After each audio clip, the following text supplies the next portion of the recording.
Where did we go after that? I was back on the streets. Where did we go? UPS. Ooh! Okay, Ian, talk to me about these ups and downs of the game, man. This is it. Yeah. This is it. I'm It's with not, you. Some people can get on the fast track and they know the game. Yeah. For me, I had no mentors. I had no one to tell me the game. Someone shut up, follow the rules. Yeah. Follow the rules. I was an advocate for the artist. I was like, yes. And then later on in life, I realized the artists don't give a damn about me. If I was to disappear tomorrow, Come on now. They like, okay, well, who's next? Exactly. You know what I'm saying? I done been there. And my whole career, I was like, well, y'all are gonna look out for me. Y'all are gonna make sure that I'm straight. Yeah. But most of the time, even though they may want to do that, it may not be in their power to do that. Yeah. You know what I'm saying? So, I'm stuck on the outside, looking in, and, it was lessons learned for me. Yeah. You know what I'm saying? Lessons learned. But yeah, that was it was UPS for me. The Still art of told being able to boots. come back, though, that's my whole thing. Coming back, being able to dust yourself off and get back into the game. Resilience. Break that down, because a lot of folks don't have that. A lot of folks get kicked out the game and they're like, all right, I'm done with this. I ain't never coming back. I love the game.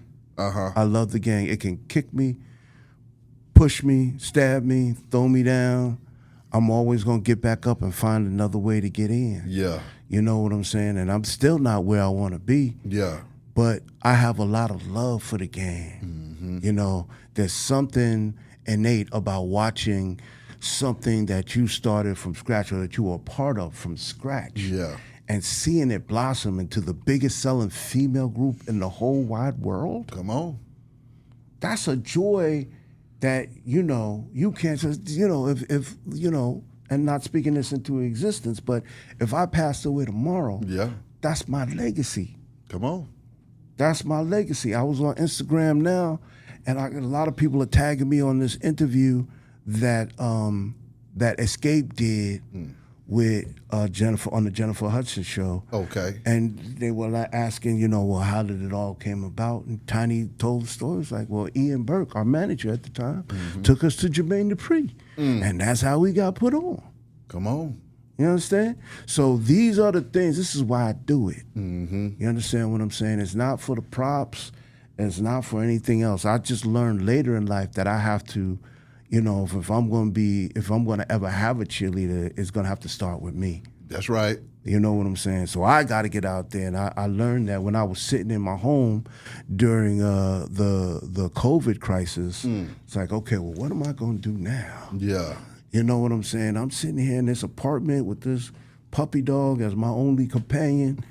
and where am I going to go? What am I going to do? Yeah. You know what I'm saying? And, when you're forced with those type of decisions, you have to, get a little radical sometimes and be like, look, I'm just going to go for it. Yeah. And that's what happened. So I made the switch into film and television, but I don't want to jump into that. I want to have you continue go on with your questioning.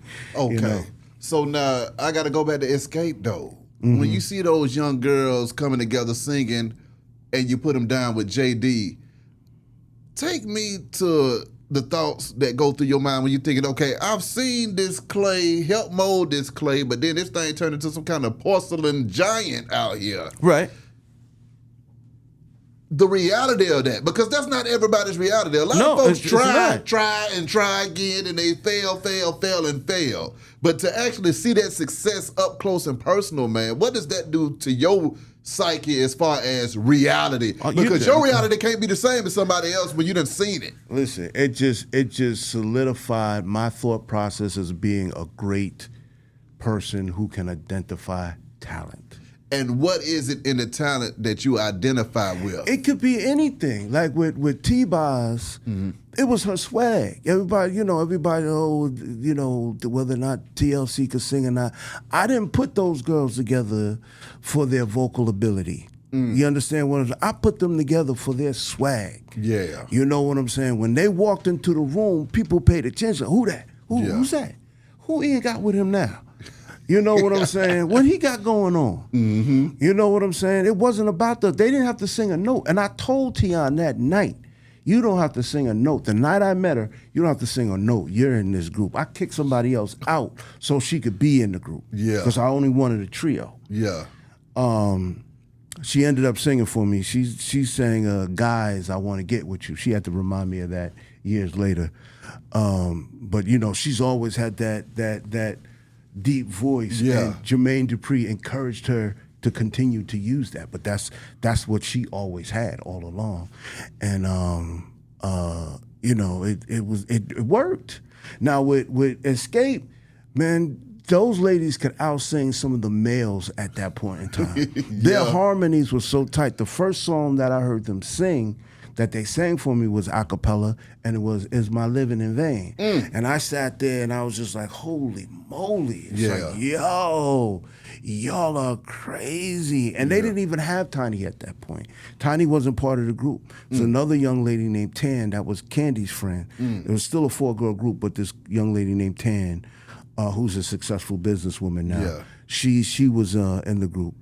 And they were just doing it. Candy was like 14, 15 years old. Latasha was just graduating high school. And then the rest of them were all in between. And I was just like, wow, that's great. Okay, between Tan and the other girl that was in TLC, how did they feel about missing those rides? Well, you know, I think Tan was cool with it. Okay. You know what I'm saying? Because like I said, she became a successful businesswoman.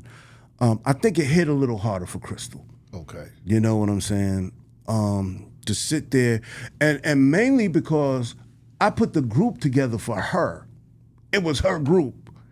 So for her to get removed from her own project, it had to be like, wow. You know, and at this point, you're like, okay, well, you know, whatever, good luck. But then to watch it rise and become what it became, you got to sit back and go, ugh. My God. You know, so I think she took it a little bit harder. Yeah. You know, took it a little bit to heart in the long run. You know what I'm saying? But she's out there. She's still surviving. She's a survivor. She's telling her story, you know, the best way she can. And, you know, I still got mad love for Crystal.